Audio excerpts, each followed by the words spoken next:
Okay, magandang araw po sa ating lahat. Ah, Alam nyo guys, meron lang po akong i-share sa inyo.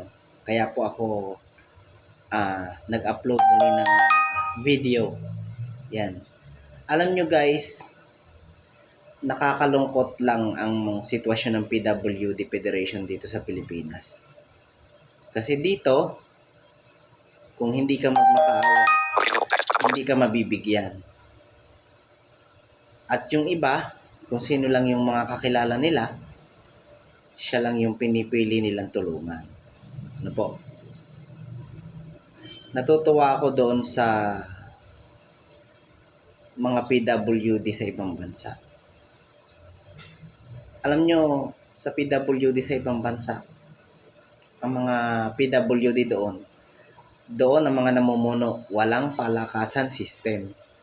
Na hindi katulad dito sa Pilipinas, na kung sino lang yung gusto nilang mag-benefits sa mga kapakinabangan nila, yun lang. So lahat ng PWD sa ibang bansa nakikinabang sa mga benepisyo.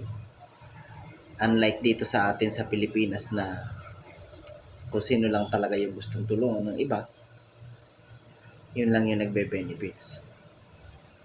Tsaka sa ibang bansa, alam nyo guys, libre din ang healthcare services. Unlike ng healthcare services dito sa atin sa Pilipinas, na kung hindi ka rin magmamakaawa, talagang or maghuhulog ng PhilHealth, hindi ka magbe-benefit ng maayos sa healthcare services. Sa PWD talagang ganun. Ang healthcare services ng ibang bansa ay napakaganda. Kung i-compare mo dito sa Pilipinas. Gaya po ngayon guys, malapit na naman ang eleksyon. Bakit ba ang ating government ay puro corruption lang ang nasa sa isip? Gaya naming mga PWD, mas nangangailangan kami din ng atensyon galing sa gobyerno. Dapat ay tulungan din po kami ng government. Nakakaingit ngayon sa ibang bansa sa totoo lang. Napakaayos ng sistema nila doon pagdating sa mga persons with disabilities. May sadyang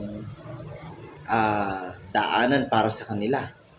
May sadyang mga rampa para sa kanila. May mga sadyang rampa para sa mga blind na katulad natin. Katulad ko. Katulad nating lahat. Yan. Nakakalungkot lang. Dahil dito sa atin, talagang bagsak ang mga serbisyo pagdating sa may kapansanan. Lalo na po kung pagka hindi ka kakilala, hindi ka talaga tutulungan. Ganon po ang kalakaran dito sa atin sa Pilipinas. Kaya nga po nakakalungkot Nakakalungkot.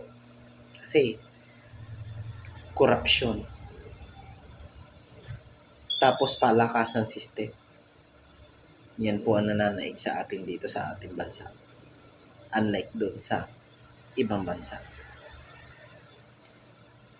Alam niyo mga politiko, gising po.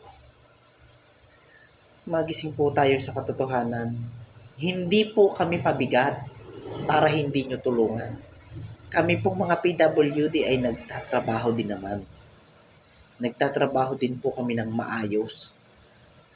Hindi lahat ng PWD ay pabigat sa gobyerno. Kaya nararapat lamang po na kung ano po yung mga benepisyo dapat nyong ibigay po sa amin, ay ibigay po ninyo. Sana po, magising po tayo sa katotohanan na tanggalin ang lahat ng korupsyon, palakasan system sa ating departamento. Itong sektor na PWD, ito lang po ang nahuhuli sa mga nagbebenepisyo. Dito sa atin sa Pilipinas ha. Pero sa ibang bansa, pantay-pantay ang serbisyo sa lahat ng tao. Mapa-PWD man o hindi. Dito lang talaga may pinipili. Walang kahit anong... Ako, sa tagal ko ng PWD, hindi ako masyado nagbe-benefits dyan. Siguro yung iba. Pero ako, totally, hindi. Sad to say, hindi. So, gising-gising. Lalo pat malapit na naman po ang eleksyon. Kailangan po namin ng totoong boses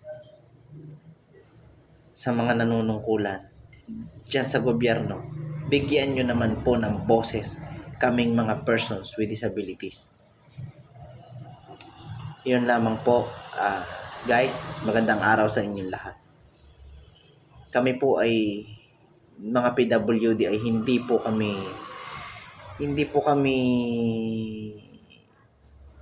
ika nga ay nagsasabi ng masama, kundi nakikiusap po kami na tulungan po ninyo kami. Hindi lamang po yung kung sino yung gusto ninyong tulungan. Yun lamang po ang inyong tinutulungan. Dahil nakakasama po ng loob ang ganyang kalakaran. Lalo na po dito sa bansang Pilipinas. Unlike doon sa ibang bansa. Yun lamang po at magandang araw. Pagpalain po tayo ng Panginoon sa lahat ng oras.